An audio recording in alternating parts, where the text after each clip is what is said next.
License, registration, or just some good excuses, old man? The young officer chuckled as he circled the dented old pickup. To them, it was just another traffic stop. Another elderly man in a broken-down truck, probably senile. Walter Hayes, 82, said nothing. He simply kept both hands on the steering wheel, calm, steady, like he'd done 1,000 times before under far worse pressure. Walter had just picked up lumber to fix a neighbor's wheelchair ramp. He wasn't rushing, wasn't hiding anything. But to the two rookie officers, the truck with no visible plates and too much rust looked like trouble. They pulled him out, made him sit on the curb, and mocked him while sipping coffee in the midday sun. They never saw the scars on his hands, the kind you get from building field hospitals under fire or navigating rescue missions in jungle floods. They never asked who he was. Exactly 1 hour later, a black SUV with government plates rolled up. The back door opened, and a tall figure in full military dress stepped out. A 4-star general. He didn't salute. He didn't smile. He pointed directly at the officers and said only 6 words. "You just stopped the man who trained me."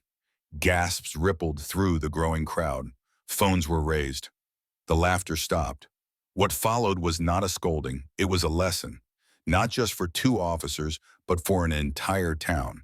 Because Walter Hayes wasn't just a name on a license, he was a living chapter of American history. And in that moment, everyone remembered. You never know who you're stopping. Walter Hayes had lived a life that would fill books, though he never wrote a single chapter of it himself. 82 years old, quiet and proud, he lived in a small town where people often overlooked the elderly, especially those who preferred not to talk about their past. That morning, Walter had simply gone to the hardware store to pick up supplies. He was rebuilding a wheelchair ramp for a neighbor, something he had done dozens of times over the years, quietly and without charge. His old Chevy pickup, rusted but reliable, had no visible tags. That detail, small, technical, was enough to draw the flashing red and blue lights behind him as he drove the last mile home. 2 young officers approached. One of them tapped the hood and laughed. "No plates, no tags, just a pile of junk." Walter kept both hands on the wheel. "It's mine," he said softly, "since '68. They didn't believe him. They pulled him out, frisked him, mocked him. One even joked, "What's in the back, Grandpa? Moonshine?" They never saw the Bronze Star tucked in the glove box, or the signed letter from the Army Chief of Staff folded in his coat pocket. They didn't ask about the worn notebook in his pocket, filled with names, some with stars, some crossed out. "What is this?" one officer sneered. "Codes?" "No," Walter said quietly. "Just men I served with." They made him sit on the curb in the heat. People passed by, some filmed, others whispered. No one knew him, and that was fine by Walter. He didn't need to be known. But what hurt wasn't the heat or the sidewalk. It was the casual cruelty, the total lack of respect, the way they looked at him like he was nothing. Until the black SUV arrived. It didn't roll up slowly. It came with purpose, government plates gleaming. Boot stepped General Robert McCall, 4 stars shining on his shoulder. The air changed. The crowd grew silent. The officers straightened up, confused. "Which of you stopped this man?" the general asked coldly. No one answered. "That man," he continued, pointing to Walter, "trained me at Fort Bragg, 1983. He led a recon unit that saved my entire team. You've been sitting a legend on the curb for an hour." The younger officer stammered, "We didn't know." "You didn't ask," McCall interrupted. The general helped Walter to his feet. "Permission to assist you, Sergeant Major Hayes." Walter nodded. "Granted." Then in front of everyone, the general saluted. It wasn't for show. It was earned. General McCall turned to the crowd. "This man led the team that pulled 23 hostages out of the Colombian jungle. He came out of retirement after 9/11 to train our best. The truck, you see, it delivered medical supplies during Hurricane Andrew. And if you've ever seen a ramp at a vet's house in this town, odds are he built it." Walter said nothing. He didn't need to. The general continued, "This is what happens when we stop teaching respect, when protocol matters more than people." The officers apologized. One said, "I didn't know, sir." And Walter, still steady despite his age, replied, "That's the point. You never know who someone is. That's why respect comes first." That day, everything changed. The story went viral. The mayor declared June 4th as Walter Hayes Day. Donations poured in. Walter used every cent to build ramps for disabled veterans. And the officer who mocked him? He now volunteers at the VFW Hall. Because some mistakes hurt, but the best ones teach. And Walter? He still drives that same truck. But now, when it rattles down Main Street, cruisers don't stop it. They salute it. For Officer Brian Keller, it was just another stop, a rusted-out pickup with no plates driven by an old man who didn't say much. Brian was new to the force, full of energy, and like many rookies, he thought he understood people. He thought he could size them up in a glance. That morning, he and his partner saw the old truck lumbering down Main Street. The stop was routine. But from the moment the driver rolled down the window, Brian made a choice he'd regret. Instead of curiosity, he led with assumption. Instead of respect, he showed sarcasm. And instead of listening, he judged. The old man, Walter Hayes, didn't resist. He sat on the curb without a word as they inspected his truck, his eating, and his life. Brian remembered thinking, just another old guy who probably shouldn't be on the road. What he didn't know, what he never stopped to ask, was that Walter had spent 4 decades serving his country, that the truck he mocked had once transported supplies through floodwaters, that the quiet man he treated like a nuisance had trained elite forces and saved lives across continents. Then the SUV showed up. Brian didn't know who the man was until he saw the 4 stars on his shoulders and the fury in his eyes. General Robert McCall didn't raise his voice. He didn't need to. His words hit like a thunderclap. You just stopped the man who taught me how to lead. From that moment, Brian's life changed. He watched in silence as the general helped Walter up and saluted him like the hero he was. He heard the crowd gasp as McCall listed Walter's accomplishments. Missions that would stay classified for decades, lives saved in silence, and decades of service that never asked for praise. He saw how the town began to shift, not just in how they looked at Walter, but in how they looked at him. Because now he was the one who had to carry the shame. In the days that followed, the video went viral. The town was buzzing with conversation. But Brian wasn't thinking about the media. He was thinking about the man he had humiliated without cause. And so one evening, Brian knocked on Walter's door. The old man opened it, quiet and calm as ever. I just wanted to say, I'm sorry, Brian said. Truly. Walter stepped aside and nodded to the kitchen table. Coffee's on, he said. They sat in silence for a few minutes before Brian spoke again. I thought I knew what it meant to protect people, but I've never even visited the VFW Hall. I've never talked to a single veteran in this town. I didn't know. Walter looked at him with those clear, steady eyes and said, That's the point, son. You never know. That's why you lead with respect, not judgment. That night, something changed in Brian. He started volunteering at the VFW every weekend. At first, the veterans eyed him with suspicion, the young cop who had disrespected one of their own. But Walter's quiet acceptance opened the door. Over time, they began to trust him, talk to him, teach him. He didn't just learn their names, he learned their stories. And before long, Brian was the one training the next batch of rookies. Every new officer had to read Walter Hayes' unclassified service file before they put on their badge. Because one man's dignity had taught an entire department what no textbook ever could. Service doesn't end with the uniform, and neither should the respect for it. For most people, Walter Hayes was just another old man. He lived alone, drove a battered truck, and kept mostly to himself. But if you looked closer, you would find something more, an unshakable presence. He wasn't loud, he wasn't famous, but there was a certain gravity in his silence, in the way he walked, measured and steady, like someone who knew exactly who he was. That afternoon, when 2 young officers pulled Walter over, no one thought much of it. A rusted old truck with no plates, a confused old man, just another routine stop in a quiet town. Few people even slowed down as he was pulled out of the driver's seat, made to sit on the curb while his pockets were emptied and his life was picked apart under the midday sun. But someone did notice. A gas station clerk named Mike Henderson, himself a former Army mechanic, watched from across the street. Mike didn't know Walter personally, but he'd seen him at VFW meetings, sitting quietly in the back. He remembered how the room always fell silent when Walter finally spoke. Mike didn't wait.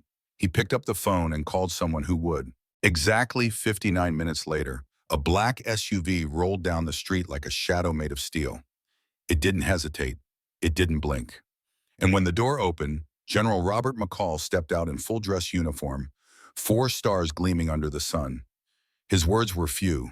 His message was absolute. You just stopped the man who taught me how to lead.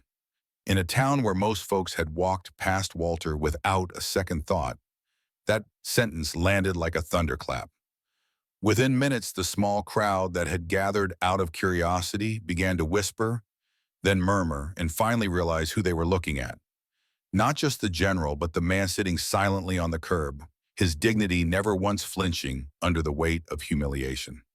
General McCall didn't offer a speech. He didn't scold the officers. He told a story about missions that never made the news, about operations that stayed classified, about lives saved because Walter Hayes had once made decisions that others couldn't. He spoke about how Walter came out of retirement after 9/11 to train new generations of special forces, how he built ramps for disabled veterans across the state, how his truck, yes, that old thing, had once driven through floodwaters delivering medical supplies during Hurricane Andrew, and slowly, the town began to remember. The woman whose husband couldn't walk after a stroke stepped forward. He built our ramp, wouldn't take a penny. A teenager whispered, he taught us survival skills at scout camp. A nurse added, he donated blood every month for 30 years, never missed one. Each story was a thread, and together they wove a tapestry of quiet service, of unseen heroism that had surrounded them all along. The mayor declared Walter Hayes Day. Donations poured in. A plaque was placed at the corner where he was stopped. Not as a shameful marker, but a reminder. Not every hero wears a visible badge, and some of the greatest wear their silence like armor. Walter, as always, didn't ask for attention. He continued to drive the same truck, rebuild the same ramps, and serve in the only way he ever knew, quietly. But from that day forward, when Walter drove down Main Street, patrol cars didn't pull him over. They pulled over to salute. His words were few, but they changed everything. By the time the crowd had dispersed and the black SUV disappeared around the corner, the town was no longer the same. Neither was Officer Brian Keller. He had stood there, clipboard in hand, ready to hand out tickets that would have cost a man hundreds of dollars for nothing more than driving an old truck. He had assumed, judged, and humiliated someone he didn't understand. And now, in front of a crowd, a general, and the entire internet, that mistake had been laid bare. But the man he wronged, Walter Hayes, wasn't angry. He didn't lash out. He didn't demand consequences. When the younger officer apologized, visibly shaken, Walter simply said, "Don't apologize to me. Apologize to the next old man before you assume he's nothing." That sentence echoed far beyond that street corner. In the days that followed, Brian found himself playing the scene over in his mind again and again. Not the general's anger, not the cameras, but Walter's calm, his grace, his quiet dignity. He had every right to make the officer feel small, but he chose to teach instead. It wasn't long before the department made changes. Under the sheriff's direction, a new training module was introduced. Recognition and respect, veterans in our community. Walter, reluctantly at first, agreed to speak at the first session. He didn't say much, just 11 words that every officer in the room would remember. Service doesn't end with the uniform. Neither should the respect for it. That moment marked a shift, not just in policy, but in culture. Officer Keller didn't just stop at an apology. He began volunteering at the local VFW post every weekend. At first, the veterans were wary. They'd all heard the story. He was the rookie who disrespected Sergeant Major Hayes. But Walter, true to form, welcomed him with a quiet nod and a tool belt. "Let's get to work," he said, handing Brian a hammer. They rebuilt a roof together, installed shelves, loaded groceries for shut-ins. Brian listened more than he spoke, and the more he learned, the more he realized he had never truly understood the people he swore to protect. Walter never brought up the incident again. He didn't need to. His presence was reminder enough, and every time a new rookie joined the department, Brian made sure they sat down and read the laminated file marked Service record, Walter Hayes, unclassified version. Across town, a bronze plaque now stood at the corner where it all happened. It didn't list awards or medals. It simply read, "Not every hero wears a badge, but every hero deserves respect." Walter never asked for any of it, the ceremony, the plaque, the donations. He directed every dollar raised to help build ramps and accessibility solutions for disabled veterans across the state. He called it the Quiet Mission. One afternoon, as he and Brian packed lumber into the back of the old truck, Brian asked, "Why do you keep doing this? You've already done enough for everyone." Walter smiled faintly. "Because someone did it for me once," he said, "and because the moment we stop helping each other, we stop being worth protecting." The truck still rattled down Main Street every morning. People stepped aside now. Kids waved. Patrol cars paused, not to pull him over, but to show him what they'd learned.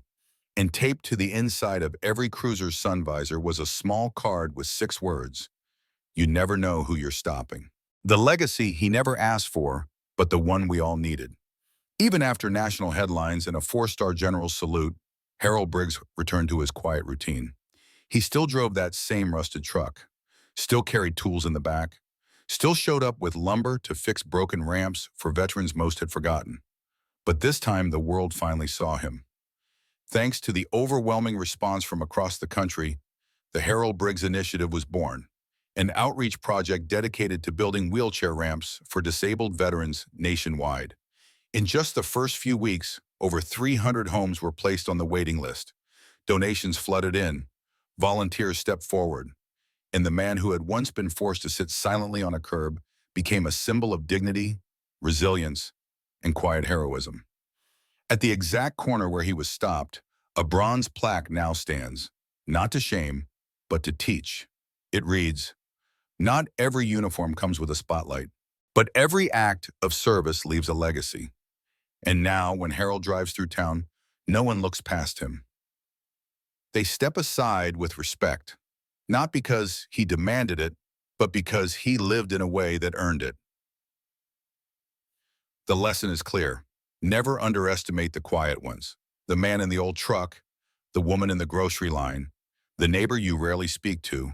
They may carry more courage, more kindness, and more history than we'll ever know. So slow down, listen, and above all, respect before you assume. If this story moved you, leave a comment below and share the name of someone in your life who serves in silence. And don't forget to subscribe for more real stories that restore faith in character, humility, and the kind of quiet honor that it still matters. Because sometimes the people we overlook are the very ones holding us up.